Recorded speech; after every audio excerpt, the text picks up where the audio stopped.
तो आज हम पढ़ने वाले torque on current carrying loop. जैसे कि आप जानते हो इस चैप्टर में मोस्टली चीज़ें 3 डायमेंशन में चल रही थी, 3D में चल रही थी, जिन्हें हम 2D में समझने की कोशिश कर रहे हैं, यानी कि बोर्ड पे समझने की कोशिश कर रहे हैं। तो अगर आप चाहते हो कि आपको क्लियर हो तो उसके लिए आपकी इमेजिनेशन का बहुत स्ट्रॉन्ग होना जरूरी है, और दूसरी बात आपकी कॉन्सेंट्रेशन बहुत अच्छी होनी चाहिए।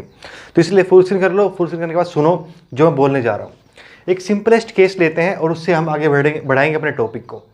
तो ये मैंने एक लूप लिया है, करंट कैरिंग लूप लिया है, मतलब ABCD स्क्वायर या रेक्टेंगुलर शेप का लूप लिया है। इसकी लेंथ L है और इसकी विड्थ B है। इसे एक ऐसी मैग्नेटिक फील्ड में रखा है जिसकी डायरेक्शन इस तरफ है और जो कांस्टेंट है। यूनिफॉर्म मैग्नेटिक फील्ड में इसको रखा गया है, उस तरफ फील्ड जा रही है और उसकी वैल्यू कांस्टेंट है। जैसा कि हम पहले बात कर चुके हैं कि किसी यूनिफॉर्म फील्ड के अंदर अगर आप किसी क्लोज्ड करंट कैरिंग लूप को रखते हो तो उस पर नेट फोर्स 0 आती है। नेट फोर्स इस पे भी 0 आती है, इसमें कोई दो राय नहीं है। तो इस पे नेट फोर्स 0 है, ये नहीं कुछ भी, ये चल के कहीं नहीं जाएगा, जहां पे है वहीं का वहीं रहेगा। हाँ, अगर वेरिएबल होती तो कहानी कुछ अलग होती। तो नेट फोर्स तो 0 है। अब लेकिन इसके एक हिस्से पे जो लगने वाली फोर्स है उसको थोड़ा इंटरप्रेट कर देखें क्या क्या मिलता है हमको। अगर मैं AB पोर्शन पे फोर्स देखूं तो लॉरेंट्स वाले फॉर्मूले से आपको पता चलेगा कि इसकी डायरेक्शन दरअसल 0 है, क्योंकि उधर ही करंट जा रहा है, उधर ही फील्ड है। और जो फॉर्मूला हमारे पास IL क्रॉस B था, उससे कोई क्रॉस प्रोडक्ट में वो साइन थीटा आएगा और साइन 0 हो जाएगा। तो हमको एक बात समझ में आ रही है कि F/AB कितना बनता है, 0 बनता है। ठीक उसी तरीके से अगर आप कैलकुलेट करना चाहोगे CD पे फोर्स, करंट ऊपर से घूम करके CD वाले में इस तरफ निकलेगा और उसकी डायरेक्शन करंट मैग्नेटिक फील्ड से 180 हो जाएगी, वो भी 0 बनेगी। तो फोर्स CD पे भी कुछ नहीं है, दोनों फोर्सेस 0 हैं। F/AB भी 0 है, F/CD भी 0 है, तो ये दोनों फोर्सेस में 0 हैं। अब बात करते हैं बाकी दोनों हिस्सों पे। अगर फोर्स पे बात करें BC पोर्शन पे, अगर आप BC पोर्शन पे फोर्स देखते हो तो करंट कहाँ जा रहे हैं, डाउनवर्ड, वर्टिकली डाउनवर्ड, और फील्ड उस तरफ है। और राइट हैंड थंब रूल लगाते हैं। देखो फोर्स का फॉर्मूला तो सिंपल है कि 90 डिग्री एंगल बन गया। करंट तो कहाँ पे, नीचे, फील्ड उस तरफ है, तो 90 एंगल तो बन गया। तो F IL होता है, तो डायरेक्ट वही फॉर्मूला है कि साइन थीटा तो यहाँ पे 90 है, साइन 91 होता है, तो उसका दिक्कत नहीं है, वो बन गया हमारे पास फॉर्मूला BIL। बात है उसकी डायरेक्शन की। डायरेक्शन अगर उसकी कैलकुलेट करें तो किस तरफ आएगी, अगर हम देखें फिंगर्स को करंट की तरफ रखते हैं नीचे, और फोर्स कहाँ पे है, उस तरफ, तो कहाँ पे आ रही है, आउटसाइड। यानी कि BC वाले पोर्शन पे फोर्स आ रही है BIL और वो आउटसाइड दी बोर्ड बन रही है। ठीक ऐसे ही अगर आप AD पोर्शन पे कैलकुलेट करोगे तो करंट क्योंकि उस ऊपर हो गया और वो फोर्स उस तरफ है, तो कहाँ पे जाएगी, इनसाइड द बोर्ड। तो AD पोर्शन पे करंट ऊपर होने की वजह से फोर्स आ रही है इनसाइड द बोर्ड, और उसकी वैल्यू आई है BIL की लेंथ, ये भी सेम है। ये कुछ वैसा जैसा आपने मोटर में 10th क्लास में पढ़ा था, जो DC मोटर हमने पढ़ी थी, वहाँ पर भी सेम बात हुई थी। तो उसी के आगे थोड़ी सी एक्सटेंशन है बस ये। तो ये बना BIL, जो कैसे बनता है, इनसाइड इसकी डायरेक्शन है फोर्स की, और ये कहाँ पे थी, आउटसाइड थी। तो अभी देखा जाए तो नेट फोर्स तो 0 बन गई है फिर से, क्योंकि हमारे पास ऊपर वाले नीचे वाले पे फोर्स तो आई नहीं, वो तो आई 0। इधर वाले हिस्से पे फोर्स आई है आपकी तरफ और इधर वाले हिस्से फोर्स आई है मेरी तरफ, तो नेट फोर्स इक्वल है और वो अपोजिट है, तो कैंसिल आउट हो गई। तो नेट फोर्स इस पर क्या बनी है, 0। लेकिन एक छोटा सा केस हो गया है, ये जो फोर्स हमारी बनी है इसका लाइन ऑफ एक्शन सेम नहीं रहा। ये दोनों के लाइन ऑफ एक्शन में कुछ सेपरेशन है, कुछ गैप है। एग्जाम्पल लेता हूं, तो मैं ये ले रहा हूँ, ये बुक ले रहा हूँ, तो इस बुक के अगर मैं दो हिस्से वो देखता हूँ, मतलब बाउंड्री पे वो वायर जा रही है ऐसा इमेजिन करना, तो इस पे फोर्स आपकी तरफ है, इस पे फोर्स मेरी तरफ है, और क्योंकि उनकी लाइन ऑफ एक्शन के बीच में एक छोटा सा गैप है तो वो उसे घुमा देगा, यानी एक टॉर्क प्रोड्यूस करेगा, टर्निंग इफेक्ट प्रोड्यूस करेगा। तो फोर्स 0 होते हुए भी इस केस में एक टर्निंग इफेक्ट प्रोड्यूस हुआ है, जिसे हम टॉर्क बोलते हैं। तो वो टॉर्क की अगर वैल्यू कैलकुलेट की जाए तो उसके लिए थोड़ा सा इसको घुमा के देखना पड़ेगा। वैसे तो आपको यहाँ पे दिखाई भी दे रहा होगा, लेकिन फिर भी अगला पार्ट करने के लिए मैं उसका एक अलग पॉइंट ऑफ व्यू लेता हूँ। मैं इस सब को, इस वाले फ्रेम को, मान लो जैसे मेरा ये फ्रेम था, करंट इधर से ऊपर जा रहा है, इधर से नीचे जा रहा है, इधर से ऐसे घूम के आ रहा है। अगर इसको यहाँ से देखा जाए, यानी कि पॉइंट ऑफ व्यू हमारा यहाँ पे रहे और हम इसको यहाँ से देखें, तो हमें कैसे दिखाई देगा, जैसे इस पर फोर्स कहाँ पे थी, आपकी तरफ थी। तो अगर इसको मैं घुमाता हूँ इधर से, अगर हम देखेंगे तो ये आप हमको यूँ नजर आएगा, मतलब ये अगर पॉइंट ऑफ व्यू हमने यहाँ शिफ्ट किया है तो वहाँ से देखने पर आपको ये दिखाई देगा कि इस हिस्से में, मतलब ये हमको सिर्फ CD पोर्शन दिखाई देगा, AB पोर्शन पीछे चला जाएगा और एक B और C एक लाइन में आ जाएंगे, तो वो नज़र नहीं आएंगे। तो ये हमको ऐसे दिखाई देगा सामने से। अगर आप देखोगे इसके इधर वाले पोर्शन पे फोर्स ऊपर जा रही है, इधर वाले फोर्स नीचे जा रही है, तो आपको साफ दिखाई देगा कि जो दो फोर्सेज हैं इनके बीच में जो सेपरेशन है वो स्मॉल b के बराबर है। जो टॉर्क का हमारा फॉर्मूला होता है वो क्या होता है, force multiply by perpendicular distance between them. तो वो मैंने लिख दिया force multiply by perpendicular distance between them, यानी कि फोर्स इंटू बी। और एल इंटू बी क्या होता है, एरिया। तो एक तरीके से फोर्स क्या बनी, बी आई ए। तो ये होती है हमारे, सॉरी टॉर्क, टॉर्क कितनी बनी, बी आई ए। तो ये इस पे टॉर्क बन रही है इस वाले पोर्शन पे। तो यहाँ से हमें कुछ टॉर्क के बारे में पता चला कि भाई हम अगर यूनिफॉर्म फील्ड में इसको रख रहे हैं तो ये घूम तो रहा है, लेकिन अभी इसके बारे में पूरी चीज़ें क्लियर नहीं हुई, डायरेक्शन वायरेक्शन निकालनी हो, थोड़ा सा घूम जाने के बाद क्या होगा, तो वो सारी बातें अभी पूरे तरीके से क्लियर नहीं हुई हैं। तो उसको क्लियर करने के लिए मैं इसको थोड़ी देर के बाद देखता हूँ क्या होगा।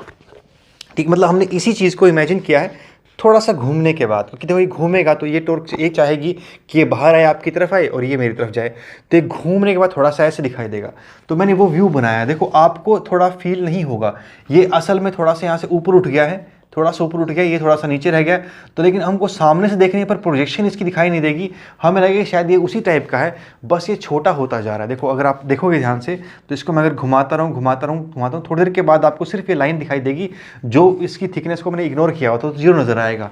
तो इसीलिए ये जो लूप है हमारा, जो पहले इतना चौड़ा हुआ करता था बी विड्थ का, थोड़ी देर के बाद आपको ये छोटा होता दिखाई देगा यूँ, क्योंकि हम उसको प्रोजेक्शन को ही देख पाएंगे और इस व्यू में हमें सिर्फ प्रोजेक्शन नजर आएगी। तो ये ऐसे घूम के फिर से क्या हो जाएगा, ऐसा मतलब थिकनेस ही बस उसकी रह जाएगी, वो खत्म हो जाएगा। तो लेकिन मैं अभी इसको एनालाइज करने वाला हूँ तब जब ये थोड़ा सा उठा है, यानी कि थीटा एंगल घूमा है। तो थीटा एंगल मतलब कि अपनी ओरिजिनल पोजीशन से हल्का सा थीटा घूम गया है। अभी की क्या कहानी है हमें वो देखना है, ताकि हम इसका फॉर्मूला कुछ एक जनरल लोकेशन पे डिसाइड कर सकें, डिराइव कर सकें कि वो क्या होगा। जब ये थीटा घूम चुका होगा तो जिसकी हम बात कर रहे थे उसके बारे में सोचो, उस व्यू के बारे में सोचो। तो उस व्यू में क्या था कि ये ऐसे था, और जब ये थीटा घूमेगा थोड़ा सा ये यूं नज़र आएगा, जैसा मैंने यहाँ पे ड्रॉ किया है। तो ये थोड़ा सा कैसे दिखाई देगा, थोड़ा सा यूं दिखाई देगा ऐसे। तो अगर मैं यहाँ पे ड्रॉ करूँ तो ये ऐसा दिखाई देगा, मतलब ये थी ओरिजिनल फुल लेंथ विड्थ, यानी कि बी फुल विड्थ थी, और अब ये थोड़ा सा उठने के बाद बी हमारी यूं हो जाएगी, यानी कि जो चौड़ाई है इसकी, वो चौड़ाई इसकी यूं चली जाएगी, तो ये बी हो जाएगी, और ये थीटा एंगल घूम गया है। अब इसकी आगे कहानी देखते हैं क्या क्या हुआ है इसके ऊपर। पहले तो फोर्सेस चेक करते हैं क्या क्या है। मतलब अब मैं उसी व्यू में बना रहा हूँ जो व्यू मैंने ऊपर था, थोड़ा सा यूँ घूम गया। अगर आप ऊपर से इसको देख पा रहे हो तो फील्ड अभी भी उस तरफ है, फील्ड तो अभी भी उस दीवार की तरफ ही है, लेकिन ये बुक दरअसल थोड़ी सी उठी हुई है, ऊपर से थोड़ा सा उठ गई है। अगर इस व्यू में देखेंगे हम तो ये फोर्स तो इधर है, और हमारी जो फील्ड है तो अभी, अच्छा सॉरी, इसमें बनाता हूँ तो फील्ड को अगर मैं देखो उसी व्यू में फील्ड को बनाया जाए तो फील्ड कहाँ पे आएगी, फील्ड तो उस व्यू में भी उधर ही रहेगी ना। अगर आप नीचे से देखते हो इसको, फील्ड क्योंकि उस तरफ है तो उस व्यू में भी फील्ड तो कहाँ रहेगी, उधर ही रहेगी। अगर बॉटम वाले व्यू में, नीचे वाले व्यू में देखा जाए तो फील्ड इसकी उसी तरफ है। और अब चेक करते हैं ऊपर वाले पोर्शन पे फोर्स कितनी आ रही है। तो ऊपर वाले पोर्शन पे करंट इस बार उसकी तरफ नहीं जा रहा, देखो वो थी फील्ड की डायरेक्शन, करंट थोड़ा सा एंगल पे जा रहा है, थोड़ा सा इधर जा रहा है। तो थोड़ा सा एंगल पे इधर जा रहा है करंट हमारे पास, उससे फोर्स का फॉर्मूला क्या बनेगा, फोर्स का फॉर्मूला बनेगा B I L sine theta, यानी कि हमारे टॉप वाले पोर्शन पे फोर्स इस बार जीरो नहीं है, तो B I L sine theta है। अब देखते हैं वो है किस तरफ, क्योंकि अगर ऊपर वाले B I L sine theta है तो वो नीचे वाले पे B I L sine theta ही आएगी, दोनों सेम आएंगे। वो लेकिन है कितनी, ठीक है, बी आई बी है ये, क्योंकि ये ऊपर वाली विड्थ बी थी ना, तो ये B I B sine theta है। अब डायरेक्शन चेक करते हैं किधर है डायरेक्शन। तो करंट जा रहा है मेरा थोड़ा सा इस तरफ, तो मैंने फिंगर से देखा करंट की तरफ, और उसे किस तरफ घुमाऊंगा, जहाँ पे मेरी मैग्नेटिक फील्ड है, और मैग्नेटिक फील्ड इससे थोड़ा सा इस तरफ है, यानी कि ये एंगल कितना बन रहा है हमारे बीच, थीटा बन रहा है। तो मैं इसको इधर थोड़ा सा घुमाऊंगा तो मेरा थंब कहाँ पे आएगा, ऊपर की तरफ, यानी कि इस वाले पोर्शन पे फोर्स लग रही है ऊपर की तरफ। तो लूप के इस हिस्से को ऊपर खींचा जाएगा, ऊपर की तरफ फोर्स आएगी। तो इस वाले रीजन पे फोर्स आई है इस बार, लेकिन वो अपवर्ड है, पहले तो थी नहीं, इस ओरिएंटेशन में बिल्कुल जीरो थी, यहाँ पे अपवर्ड है।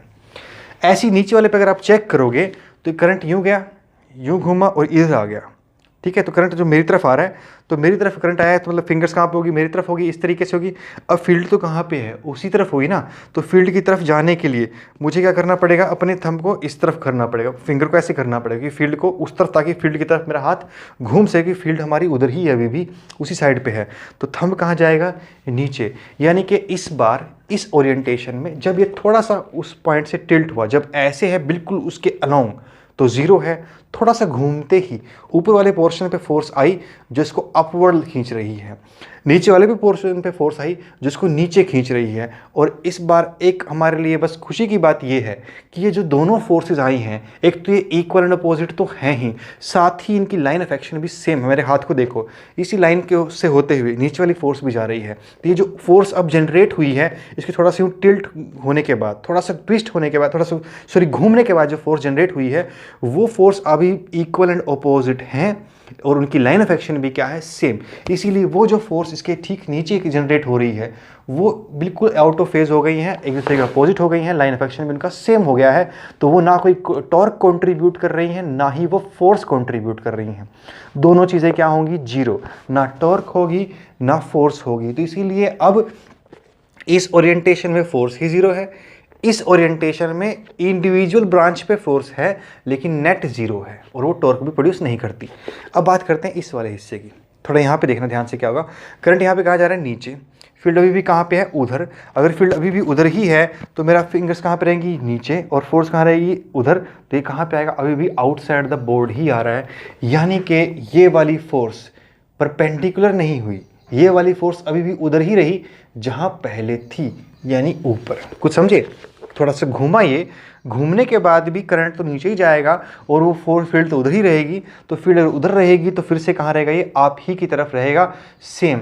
और पूरी लेंथ काम कर रही है क्योंकि अभी भी फील्ड के बीच में और करंट के बीच में एंगल तो कितना है, 90 की आउट ऑफ द प्लेन बात चल रही है। ये प्लेन ही दूसरे हैं, ये नीचे जा रहा है और ये कहाँ पर जा रहा है, उस तरफ। तो इनके बीच में भी एंगल कितना है, 90 है। तो ये कहाँ रहेगा, उधर ही रहेगा। तो फोर्स कितनी आ रही है, देखो 90 डिग्री एंगल है, समझ में आ रहा है कैसे, ये एंगल मापा जाएगा जो मेरे मार्कर के बीच में और इस नोटबुक के बीच में बना है। अगर अब आपको दिख रहा हो तो ये वाला एंगल जो अभी भी क्या है, 90 है। तो ये एंगल अभी भी 90 है, यानी कि ये वाली फोर्स अभी भी कितनी है, वही BIL है और इसकी डायरेक्शन भी सेम है। मतलब ये फोर्स नीचे है, ये फोर्स ऊपर है, तो ये BIL ही फोर्स है, ये भी BIL फोर्स है। तो इसके घूमने के बाद इन ब्रांच पे फोर्स पे कोई फ़र्क नहीं पड़ा। इन वाली ब्रांच पे फोर्सेस आई लेकिन इक्वल एंड अपोजिट आई और उनका लाइन ऑफ एक्शन भी क्या आया, सेम।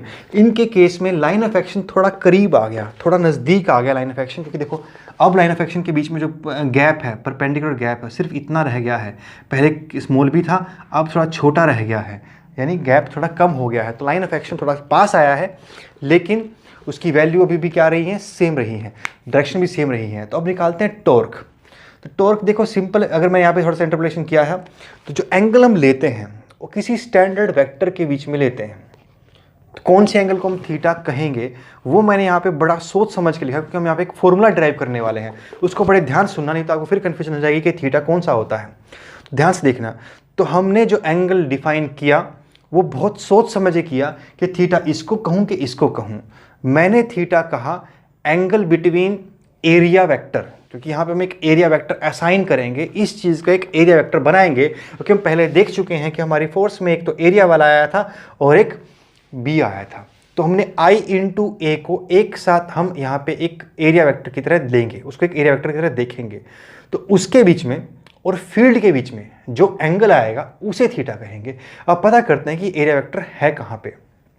देखना कैसे डिफाइन करता है एरिया वेक्टर की डायरेक्शन, क्योंकि एरिया वैसे वेक्टर नहीं होता। तो एरिया वेक्टर की डायरेक्शन डिफाइन होती है using right hand thumb rule. यहाँ हर कुछ राइट हैंड थंब रूल है, जहाँ भी डायरेक्शन निकालनी होगी राइट हैंड थंब रूल ही लगता है।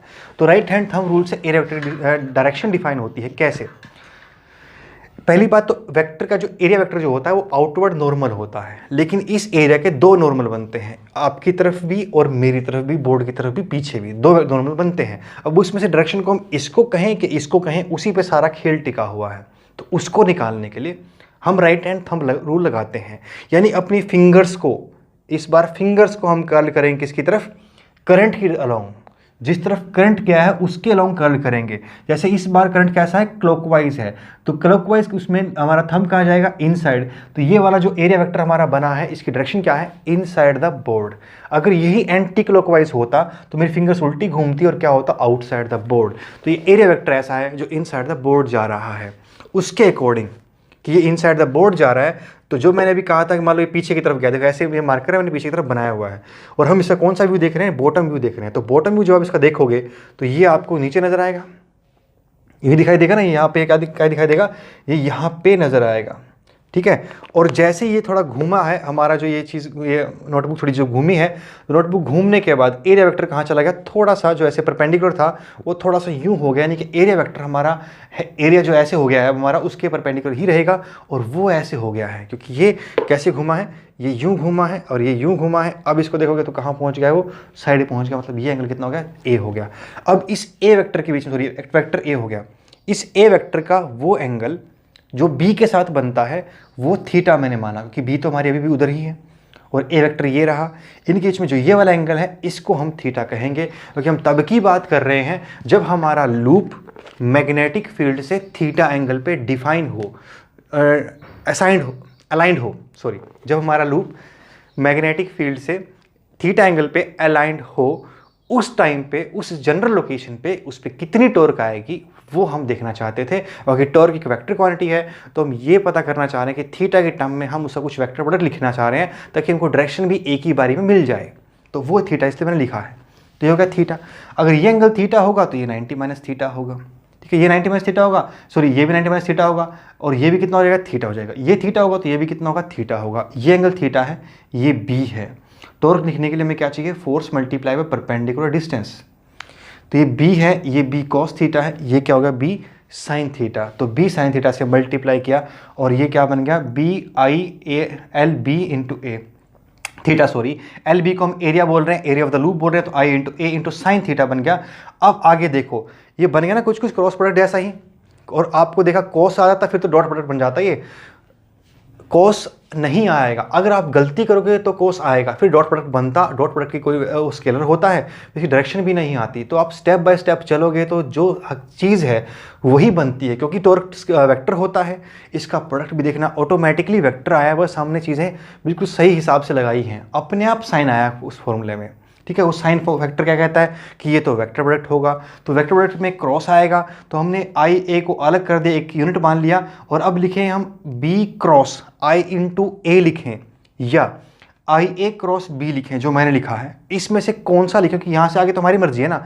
मैं इसको तो बी आई क्रॉस, मैं इस चीज़ को ये भी लिख सकता था। आपके मन में सवाल आया कि भाई ये क्यों नहीं लिखा, तो ये इसलिए नहीं लिखा क्योंकि अभी देखते हैं कि क्या हुआ इसमें।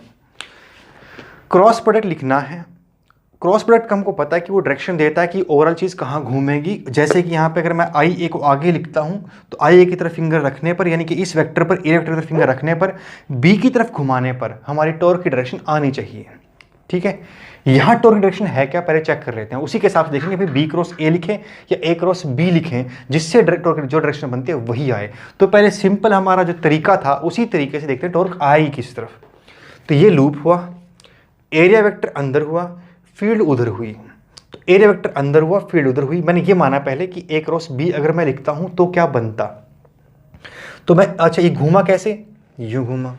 अगर ये यूं घूमता है तो इसका एक्सिस ऑफ रोटेशन कौन सा बन रहा है, ये बन रहा है, यानी टॉर्क किसके अलोंग आ रही है, इसकी इस एक्सिस के अलोंग आ रही है, टॉर्क इसकी इस एक्सिस के अलोंग आ रही है, यानी कि बी के अलोंग आ रही है। तो अब अगर मैं एरिया वेक्टर उसको बोलूँ और फील्ड को उधर बोलूं तो अपने आप से मेरा एरिया वेक्टर कहाँ पे आ रहा है, रिजल्टेंट कहाँ पे आ रहा है, नीचे आ रहा है। कि अगर मैं एरिया वेक्टर को इस तरफ साइंड करूं और बी को उधर ही है हमारी, उधर रहेगी, तो फिर हमारा वेक्टर कहाँ पे आएगा, नीचे, यानी कि वही डायरेक्शन आई जिस डायरेक्शन में एक्चुअली ये रोटेट करता है। तो इसीलिए हम यहाँ पे बी क्रॉस आई ए लिखने की बजाय इसे आई ए क्रॉस बी लिखते हैं, क्योंकि ये डायरेक्शन हमारी एक्सपेरिमेंटली आई हुई डायरेक्शन से फिट बैठती है। तो तभी इसको क्या लिखा हमने, आई ए क्रॉस बी लिखा। अब ये दोनों चीज़ें एक साथ आई हैं और फिजिक्स में ये चीज़ें बहुत बार एक साथ आएंगी, क्योंकि ये करंट कैरिंग लूप का एरिया बना है। तो उसके लिए प्लस एक और ख़ास बात, जो करंट कैरिंग लूप होता है अगर उसको आप ध्यान से देखो तो अगर उसकी मैग्नेटिक फील्ड लिखी जाएंगी तो आपने देखा भी होगा कि वो एक साइड से अंदर घुसती हैं। अभी क्वेश्चन भी आया था थोड़े दिनों पहले, मान लो इसमें से क्लॉकवाइज करंट जा रहा है, तो इसमें से क्लॉकवाइज करंट जा रहा है, आप इसके यहाँ पे सेंटर पे फील्ड देखोगे तो वो क्रॉस आएंगी, वो अंदर जाएंगी, ठीक। ये मान लो जैसे हमारे पे इसमें करंट था क्रॉस, अगर इसके सेंटर पे फील्ड देखोगे यहाँ पे तो कहाँ पे आएंगी, क्रॉस अंदर जाएंगी। और इसी के अगर बैक साइड पे देखोगे तो वो बाहर आएंगी, है ना, इधर से फील्ड लाइन घुसेंगी, इधर से फील्ड लाइंस बाहर निकलेंगी। 10th क्लास में आपने एक बात याद की होगी कि जो मैग्नेटिक फील्ड लाइंस होती हैं वो नॉर्थ पोल से निकलती हैं, साउथ पोल में घुसती हैं। तो वो चीज़ यहाँ से घुस रही है, मतलब ये वाला जो फेस है हमारा एरिया का, ये वाला फेस एक साउथ पोल की तरह काम कर रहा है, क्योंकि वो फील्ड लाइंस यहाँ पे एंटर कर रही हैं। और यहाँ से निकल रही हैं, तो ये वाला फेस हमारा एक नॉर्थ पोल की तरह काम कर रहा है, वहाँ से वो बाहर निकल रही हैं। तो ये जो हमारा एक सिंपल करंट कैरिंग लूप है, इसका एक हिस्सा एक साइड साउथ पोल की तरह बिहेव करेगी हमेशा, एक साइड नॉर्थ पोल की तरह बिहेव करेगी। इसीलिए हम इसको एक डायपोल की तरह देखते हैं। जो भी करंट कैरिंग लूप हो, जो मर्जी शेप हो उसकी, सर्कुलर ही जरूरी नहीं है, जैसा मर्जी हो, रेक्टेंगुलर हो, स्क्वायर हो, कोई भी आर्बिट्री शेप हो, हम उसे एक डायपोल की तरह देखते हैं। एक कहानी तो ये है कि वो डायपोल की तरह दिखता है, उसकी जो फील्ड्स डायपोल की तरह होती है। दूसरी कहानी ये है कि इस डायपोल में, ऐसा ही एक डायपोल हमने पढ़ा था इलेक्ट्रोस्टैटिक्स में भी, जिसको हम बोलते थे P, जो P से डिनोट किया गया था Q into 2 times length, Q times length between the two charges. तो वहाँ भी हमने डायपोल असाइन किया था। तो उस डायपोल की जो टॉर्क हमने कैलकुलेट की थी किसी एक्सटर्नल फील्ड में, वो P क्रॉस E आई थी ना, एक फॉर्मूले टॉर्क और आई थी, P क्रॉस E आई थी। तो उस फॉर्मूले के साथ इसकी एनालॉजी बिठाने के लिए कि उसके जैसा दिखता है, उसके साथ एनालॉजी बिठाने के लिए, तो क्योंकि वहाँ पे E तो फील्ड थी और ये डायपोल मोमेंट रिप्रेजेंट करता था, वैसा ही कुछ दिखने वाला फॉर्मूला यहाँ बन गया। ये फील्ड है तो इसको डायपोल जैसा दिखना चाहिए, इसलिए इसका नाम डायपोल रख दिया गया। तो इस चीज़ को हम मैग्नेटिक डायपोल कहते हैं। M क्या बोलते हैं इसको? डायपोल बोलते हैं इस लूप को। और ये जो I इंटू ए है, इसको डायपोल मोमेंट कहते हैं। जैसे यहाँ पे क्या था, इलेक्ट्रोस्टैटिक डायपोल मोमेंट, और ये कितना हो गया, मैग्नेटिक डायपोल मोमेंट। तो M क्या हुआ हमारा, मैग्नेटिक डायपोल मोमेंट। यहाँ से एक अलग यूनिट, हमारी अलग फिजिकल क्वांटिटी निकल के आती है, इसको बोलते हैं मैग्नेटिक डायपोल मोमेंट। उसका फॉर्मूला क्या है, करंट मल्टीप्लाई बाय एरिया। अगर उस करंट कैरिंग लूप में, क्योंकि किसी लूप के लिए होता है, अगर n नंबर ऑफ टर्न्स होते हैं तो फिर कंप्लीट फॉर्मूला है NIA। अगर उसमें n नंबर ऑफ टर्न्स हैं तो n इंटू आई इंटू एरिया, ये बनता हमारा मैग्नेटिक डायपोल मोमेंट। अब इसके बाद देखो, जब से यहाँ पे हमने तो क्या किया, बड़ा धीरे धीरे चल के डिराइव किया, तो ये वाला चीज़ हमको आसान हो जाती है। फिर कोई हमको पूछे भाई ये तुम्हारे पास एक लूप है, अजीब सी शेप है, इसका बस हमको एरिया बता दे और इसमें से करंट बता दे और वहाँ फील्ड बता दे, तो हमें इतना पंगा लेने की जरूरत नहीं है। हम डायरेक्ट, अगर इसका एरिया मान लो 2 मीटर स्क्वायर है, 2 करंट इसमें से 2 एम्पेयर जा रहा है तो 2, मैग्नेटिक फील्ड 2 है तो क्रॉस प्रोडक्ट विद 2, कहानी खत्म।